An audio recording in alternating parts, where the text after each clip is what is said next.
Howdy folks, we are here at John Lawson Centennial Park. I've come for a little bit of a walk down the sea walk, just see the ocean. There's a nice brisk breeze blowing, but it's not that cold and the sun is out, so let me show you what it looks like.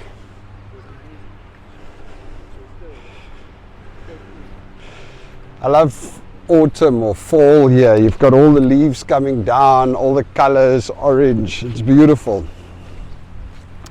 As you can see, the ocean is, quite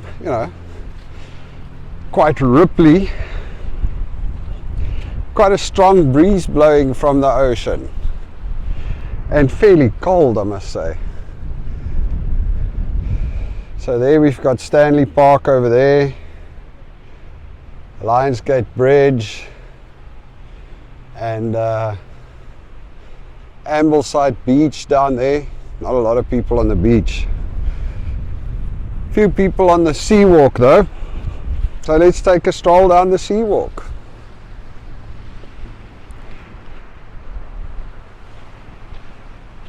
Okay, so I'm just gonna narrate this video because I was getting way too out of breath walking and talking.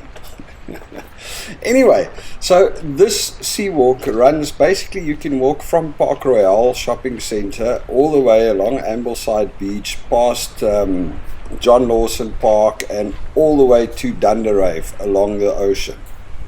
It is actually quite a nice walk and there's lots of people on this walk every day. Now for those of you that's seen my other video, this is where me and Connor came and walked in the snow. Looked completely different then, didn't it? Anyway, so really nice area of West Van. It's a great thing to go and do. You've got all these kids play parks. This is in John Lawson Park. You've got the jetty on the side there, beautiful ocean views, and definitely a nice outing or a nice walk. I see lots of people walk and jog up and down there daily. So that's one of the cool things about West Vancouver. I mean, when you live in West Vancouver, it's not really, I've heard lots of young people complain, oh, there's nothing happening in West Vancouver because there's not a lot of pubs, there's not a lot of clubs, there's not a lot of nightlife. It's much more geared, I guess, towards an older demographic. Lots of naturey things, there's lots of parks, there's lots of walks, there's mountains, you are close to the ski slopes, and then you've got this beautiful beach walk that is definitely a cool thing to do during the day. So there's actually, on this little river that I'm crossing now, there's actually salmon, or they have a sign up there that says if you spot salmon you need to report it, because they're trying to get salmon to come back to these little streams, which is quite cool.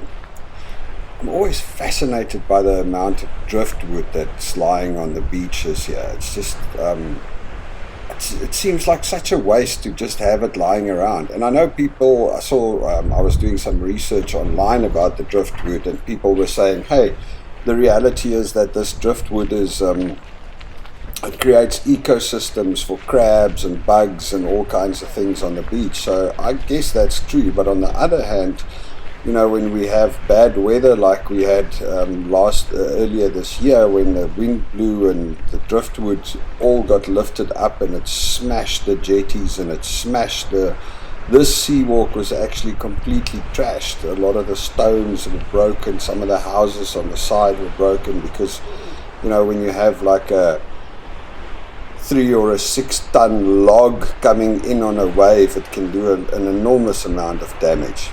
Anyway, long story short, so I did some research on the driftwood to see whether it is allowed, whether you're actually allowed to pick up the driftwood. And apparently you are not really. So there's 2 kinds of driftwood. There's driftwood that is cut, which means it's fallen from a barge or it's fallen from some logging company lost it. And apparently you're not allowed to pick that up because it still belongs to the logging company. So you need to check the driftwood and see if it has any stamps on it, and if it's got any stamps or if it's sawn off, it normally means it belongs to some logging company and you're not allowed to pick it up. Not that the damn logging company is going to come pick it up, so that's kind of weird. The other side is trees that have just fallen down and they've like washed out. Now, theoretically, from what I find, you are allowed to pick some of it up in certain areas. You can go and get a firewood permit, and that allows you to collect firewood for personal use, so free firewood. But there's just not a lot of information about the actual driftwood online, especially the driftwood on the beach in West Vancouver. I saw posts that says if it's shorter than 3 meters, you're allowed to pick it up, and then there's lots of posts that says just leave it alone, don't pick it up, you're not allowed to take it, and it's quite a variety of opinions and not a lot of facts. I did find the firewood permit, so you can get a free firewood permit that allows you to pick up and cut firewood as long as it's dead trees already, or it's not live. You're not allowed to go and cut off live trees. You have to go and cut off a tree that's already fallen or a dead tree. Now, it seems to me like Driftwood falls in that category, and they have this map that shows you where you are allowed to pick it up. But unfortunately, the way that it's loaded onto the BC Park system is in a format that I can't open. I've tried everything. So there's a map that shows you where you're allowed to get firewood. It's just not that easy to open it. I'll do some more research on that. But that's kind of where I'm at when it comes to the driftwood side of things. It's like, I still don't have a conclusive answer. I mean, there's so much of it lying on the beaches, it almost seems like an absolute and complete waste. But it is what it is.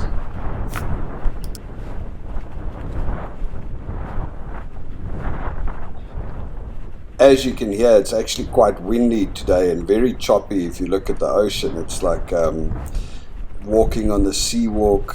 The wind was blowing and it was getting a little bit cold. So another interesting fact, you see the fence on the right hand side there? That's where dogs should walk. So actually dogs are not allowed on the seawalk. So dogs are not allowed to walk on the walkway here. They have to walk on the other side of the fence. You'll see there's a little path, and that's where all the dogs run. And it's actually amazing. I find oftentimes when I go walk there, I find people with their dogs running on the other side, and the dog just kind of keeps up, and they're so used to it. I would have thought that the dogs wouldn't like it. But anyway, so I don't know what the reason is. I guess to get out of the way of everybody walking there, or maybe people with bicycles, not sure. But that's the rule. Dogs has to go on the other side of the fence, and people can go on the walkway. So we've got Ambleside still. We're kind of passing Ambleside on the right over here. It's quite a long walk. I mean, it's a couple of miles from this side to the boathouse in Dunder Rave. No, the beach house, not the boathouse. I keep on calling it the boathouse. But the beach house in Dunder Rave, which is definitely one of my favorite restaurants. Such a cool spot, and they actually have really cool food. And then of course you've got all these sponsored little benches along the way for people to sit down. It's good exercise, I guess. Okay, so let's talk about living in West Vancouver. I mean, we've been living in West Vancouver now since January 2021, so it's literally 23 months. We're almost 2 years in West Van, and it's every area in Vancouver and in BC, I guess, has got its own little kind of atmosphere and its own kind of feel. West Van almost feels like a village. Like I said earlier, it's not a very active nightlife around West Van. You've got more restaurants and stuff because you've got an older demographic. There's actually a quite significantly older demographic, I guess, in West Vancouver. It is also one of the most expensive areas in the whole of Canada. We should have maybe done some more research before we decided to settle. Yeah. But anyway, so it is definitely one of the most expensive areas in the whole of Canada. And it's like, there's buses that go up and down Marine Drive, and there are buses that service some of the areas, but it's not as well serviced. You know, if you live in West Van, you're going to need your own car, and to get around, if you want to get around quickly, you're going to probably need your own vehicle. But further to that, it's actually, you know, it's a really nice area to live in. Things are, rentals and houses are very expensive there.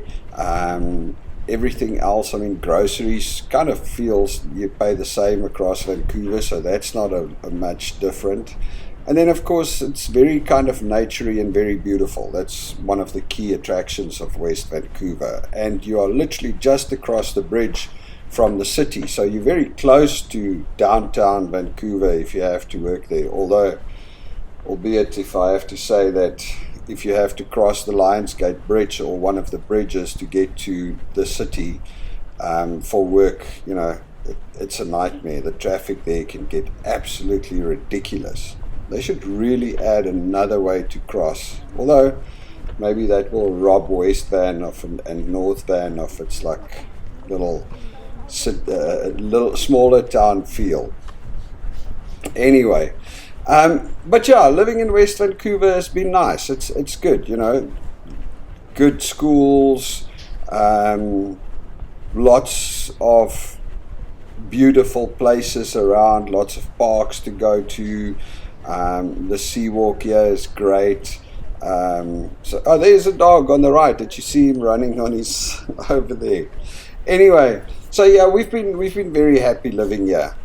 Not to say that it would be the first place I would pick if I come back to Canada, if I had to start over, or if I had to rewind and arrive again.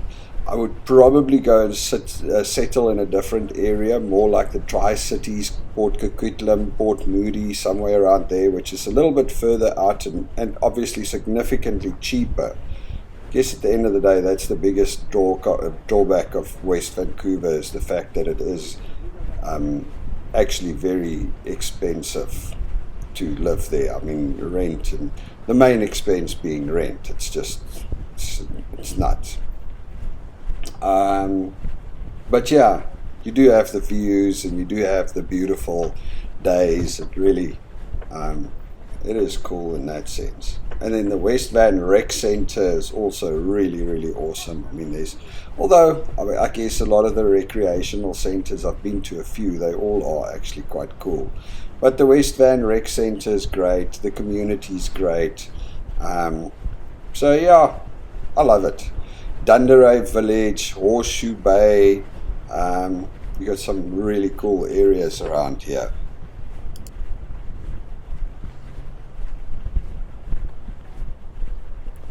West Vancouver is obviously also one of the richer municipalities in Vancouver, since it's got all these high value properties and you've got all these high property taxes. So it is very well looked after. Roads are great, you know, public spaces are great.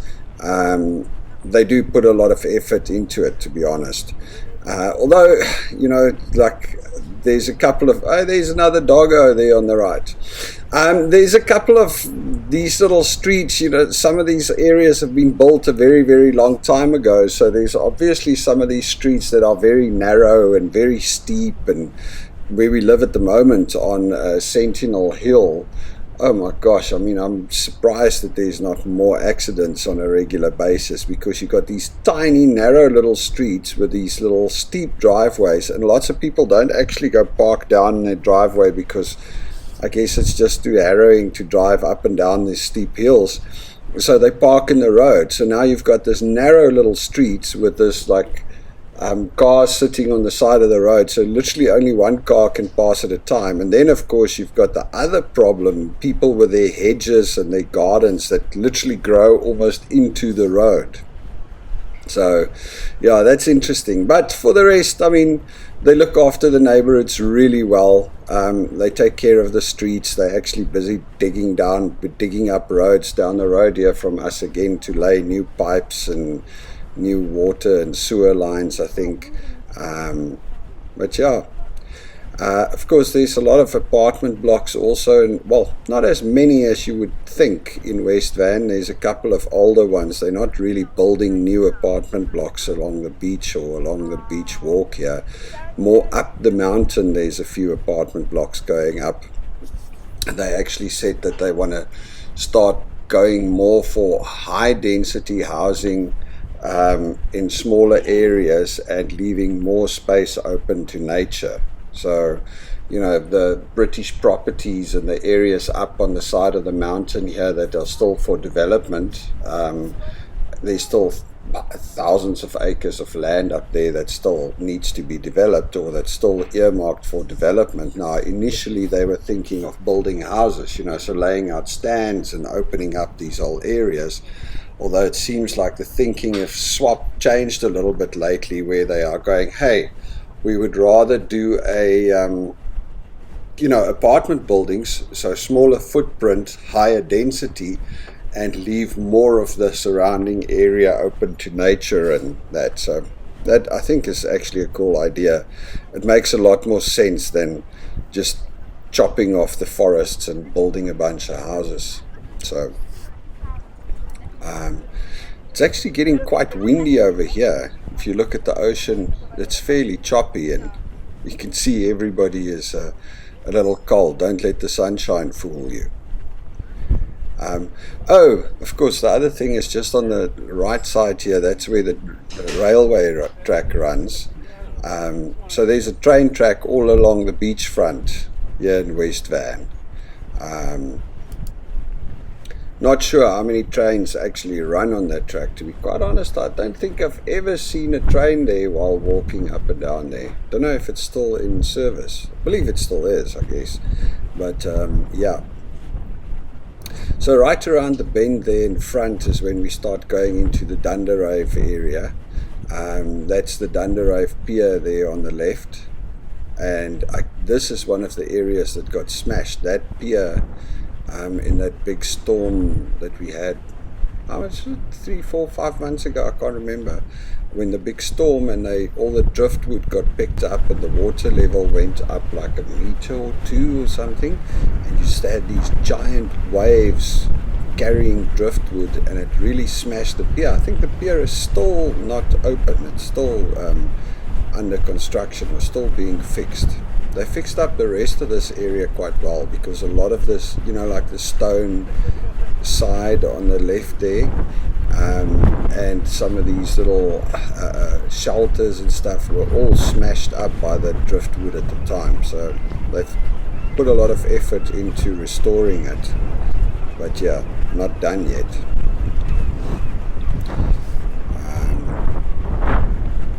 Sure, it is quite windy today.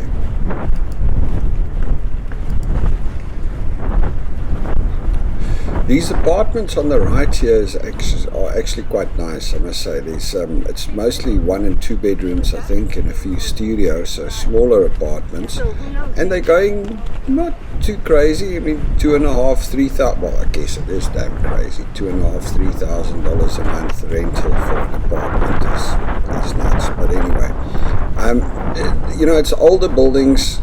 So it's still a little bit bigger. It's not these really, really tiny apartments that you get these days. But it's nice. I mean, you've got absolutely stunning views from out here. It's just, it's a little bit above what I'm willing to spend, I guess. And of course, you're kind of walking distance to everything, which is really cool. There's like quite a few apartments on the right. You don't see them right now. Then of course you've got these homes or apartments coming up in front here, the single story or apartments, more like townhomes, I guess. So if you go up the right here, you actually get to one side of Dunder Rave village. These places here on the right, I mean, these fences were destroyed by that storm. You had driftwood logs sticking out of them. All the gates were popped off. The wall on the left here, the stone wall, were broken by those logs. that storm was hectic that time. And this has all been quite well restored since then. And there is the beach house restaurant there in front. There's like a little creche or little preschool on the right here on the beach. That seems like a little bit of an advantaged situation if your preschool is right on the beach. Although I also don't know, it gets cold sometimes here at the beach. Anyway, this is a cool way to get some exercise during the day, is a quick walk down the West Vancouver Sea Walk. It is nice and scenic, and you see lots of people and from all over. Like I said, it is a bit windy today, so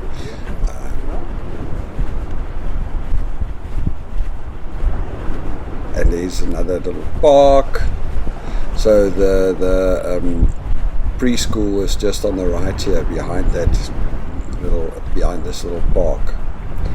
You got water fountains on the walk and stuff like that. It's really cool.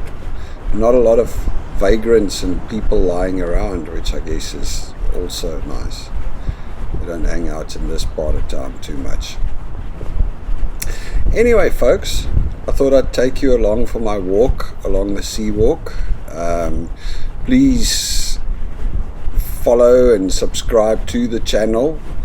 I make a lot of different content. For those of that don't know, I do videos about walks, I do videos about property. It's just a general brain dump, like I love talking about our experiences and what's happening over here, and slowly building up the channel. So if you like what I've shown you, or you like what you heard, please subscribe and share it with some other folks. Nice beach here, and then you've got the beach house restaurant on the right over here, one of my favorite restaurants, and then all the way up to Dunder Rave. But I think this is about where I'm going to say cheers. You all must have an absolutely beautiful day.